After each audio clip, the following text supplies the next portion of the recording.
السلام علیکم ناظرین، آپ کا میزبان تحسین رضا قادری حاضر خدمت ہے ایک نئی ویڈیو لے کر۔ اور آج کا یہ ویڈیو خاص کر ان لوگوں کے لیے ہے جو قرآن پڑھنے میں صرف ہونٹ ہلاتے ہیں اور آواز بالکل نہیں نکالتے۔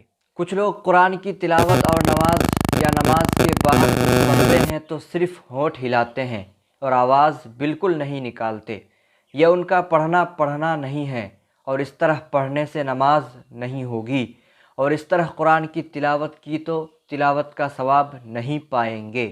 آہستہ پڑھنے کا مطلب یہ ہے کہ کم از کم اتنی آواز ضرور نکلے کہ کوئی رکاوٹ نہ ہو تو خود سن لے۔ صرف ہونٹ ہلانا اور آواز کا بالکل نہ نکالنا پڑھنا نہیں ہے، اس مسئلے کا خاص دھیان رکھنا چاہیے۔